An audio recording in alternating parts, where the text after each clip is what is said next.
सबसे पहले जानना चाहेंगे कि जिस प्रकार इंडिया और पाकिस्तान में युद्ध शुरू हुआ है, आप इसको किस नज़र से देखते हैं? देखिए, युद्ध अभी जो एक तरफा ये पाकिस्तान का जो तानाशाह रवैया था, निर्दोष लोगों को वो जो आतंकवादी संगठन थे हिंदुस्तान में आकर मारता था, और वो पहले भी होता था, लेकिन इस बीच में जो ये घटनाएं हुई जिसमें निर्दोष लोगों को जो घूमने के लिए टूरिस्ट गए थे और जम्मू कश्मीर में आए और जाति और धर्म पूछकर जो उन्होंने गोली चलाया, तो और उस संगठन जो आतंकवादी संगठन है उनके सरगना पाकिस्तान में बैठे हुए थे। तो हिंदुस्तान की सरकार ने पाकिस्तान की सरकार को आगाह किया था कि आप वो अपने यहाँ जो आतंकवादी संगठन को आप जो उसको संरक्षण दे रहे हो वो मत दीजिए।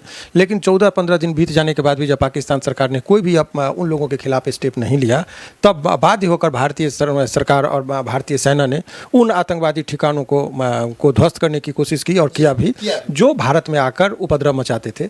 तो ये तो सेल्फ डिफेंस में लिया गया जो भारत का जो ये था। अगर वो नहीं करते ऐसा, तो ऐसा भी हो सकता था कि वो फिर से इस तरह का वारदात करते। तो भारत सरकार ने बहुत नपे तौले वो देखिए, हिंदुस्तान कभी भी अपनी सीमा रेखा को लांघता नहीं है। हिंदुस्तान ने वो चीज़ दिखाया इस पूरे युद्ध में। आप जब देखेंगे जो अभी जो अटैक जो जिसको कहते हैं कि ऑपरेशन सिंदूर जो था, उसमें उन्होंने बहुत ही आम जनता को कोई क्षति ना हो, सेना से भी बोला कि हमको कोई वार नहीं है, हमें बैर है केवल उन लोगों से जो लोग इसमें जो है सो लगे हुए हैं, जो हिंदुस्तान में आकर उपद्रव मचा रहे हैं हमारे लोगों को, आतंकवादी, उन संगठन के जो सरगना हैं उन लोगों पर उन्होंने बहुत एकदम स्ट्राइक वहीं पर किए जो जहाँ पर वो लोग थे जिसमें जो सो कॉल्ड आतंकवादी वगैरह हैं। तो ये भारत सरकार के द्वारा लिया गया एक बहुत ही ठोस, मजबूत और साहसी कदम था। क्या वो मसूद अजहर जो आतंकवादी का सरगना है, ये दावा किया जा रहा है इंडिया के द्वारा कि वो मारा गया, क्या सही बात है या फिर? कि अभी कुछ भी चीज़ों पर बोलना है, उनके आतंकवादी संगठन के 10 लोग का उसने कहा कि हमारे परिवार के 10 लोग मारे गए।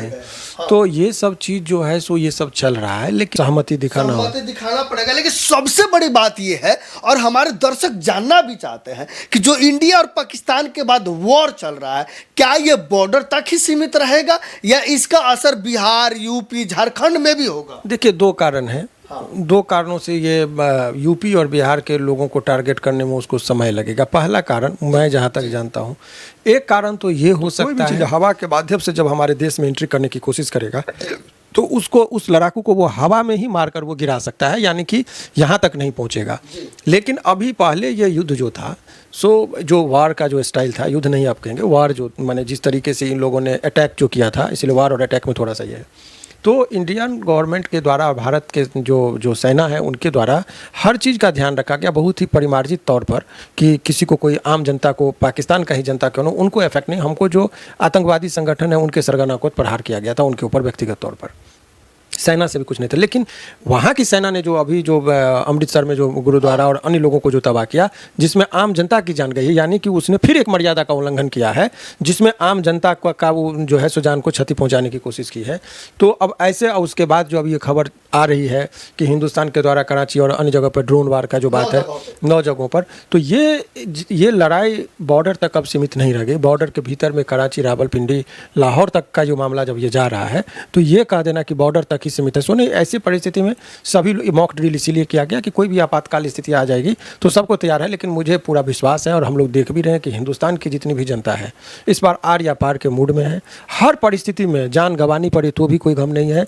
हिंदुस्तान इस बार जब वो माइंड सेट कर लिया हमारे भारत सरकार ने और भारत के आर्मी ने, तो एक एक बच्चा अपनी जान की आहुति देने के लिए तैयार है। हिंदुस्तान को झुकने नहीं देना है, हिंदुस्तान के आर्मी को मनोबल बढ़ाना है। और इस परिस्थिति में जो करना पड़ेगा, अगर भारतीय नागरिकों को भी कॉल होगा कि बॉर्डर पर चलना पड़ेगा, तो हमको लगता है कि एक एक आदमी बॉर्डर पर लड़ने के लिए तैयार है, मनोबल से हो और चाहे वो शारीरिक रूप से हो। तो हमारे सेना के साथ हम लोग हैं। हमारे देश के जो माननीय प्रधानमंत्री जी का जो भी निर्णय इस परिस्थिति में होगा, सभी लोग उनके साथ हैं। तो यही चीज़ है। लेकिन दर्शक जो है वो जानना चाहते हैं, चाहे वो बिहार के हो, यूपी को, झारखंड के हो, छत्तीसगढ़ के हो, क्या उनके यहाँ तक जो है मिसाइल आ सकता है कि नहीं, उनको जान का खतरा है? नहीं। अभी देखिए, 2 कारणों से बड़ा एक डिप्लोमेटिक बात समझिए, जो मैंने कहा कि इतनी मारक क्षमताएं नहीं होती है, कि इतनी मारक क्षमता नहीं है कि वो वहाँ पर इतना दूर तक से यहाँ तक बिहार में गिरा सकते, उसकी मारक क्षमता इतनी नहीं है।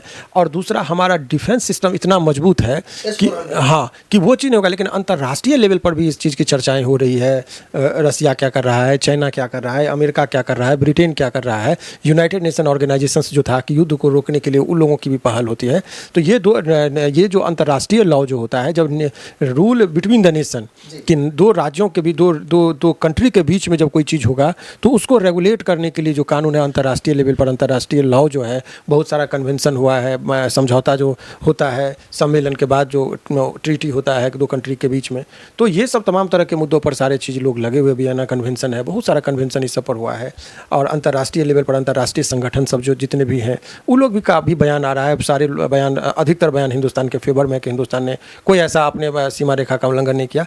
तो मोर ओवर बिहार, यूपी और अन्य जो इधर के एरिया के लोग हैं उनको एज़ कम्पेयर टू जो सीमा सटा सीमांचल जो है, जैसे पंजाब हो गया, जिसमें अमृतसर में आपने देखा, तो ये सब जो राज्य जो सटा हुआ है वो जो बॉर्डर एरिया से, उन लोगों को थोड़ा सा ज़्यादा अलर्ट रहने की ज़रूरत है, क्योंकि एयर से तो अटैक नहीं कर सकता लेकिन तोप है, मिसाइल है, तो ये सब थोड़ा बहुत प्रभावित करता है। तो हमारी भारतीय सेना इतनी मजबूती से वहाँ पर है कि जनरली वो नहीं आने देगा इन लोगों पर कोई भी छीटा। लेकिन सावधान रहना चाहिए आपको पूरी तरीके से। सभी जो भारत सरकार का जो मॉक ड्रिल का जो किया गया था उसके द्वारा भारत सरकार जो टाइम पर जो निर्देश देगी उसका पालन सभी लोगों को जरूर करना होगा। लेकिन सबसे बड़ी बात, इंडिया और पाकिस्तान का युद्ध हो रहा है, इससे पाकिस्तान को कितना क्षति होने वाला है अभी तक? पाकिस्तान के पास चूंकि आर्थिक स्थिति उसकी पहले ही कमजोर है और आंतरिक कलह जो है पाकिस्तान का वो चरम पर है।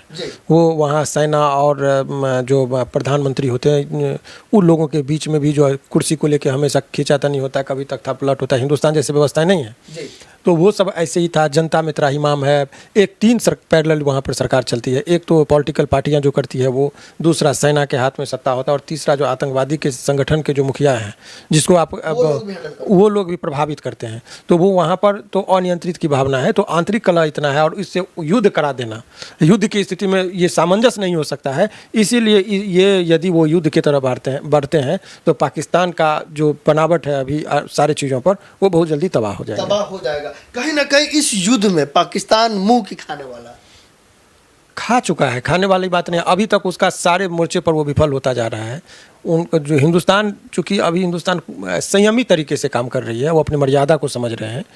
अगर वो यदि सीमा रेखा का उल्लंघन किया तो पाकिस्तान के पास बचने का भी कोई मार्ग नहीं बचेगा। हिंदुस्तान अपनी शक्ति का अभी समझिए कि 1% भी यूज नहीं कर रहे हैं। इतना जो राफेल से लेके सारे चीज़ का डील हुआ है वो कोई 100 पीस में रखने के लिए थोड़े हुआ है। हिंदुस्तान ने डिफेंस में जितना खर्च किया वो दिखाने के लिए, केवल 100 केस में रखने के लिए नहीं किया है।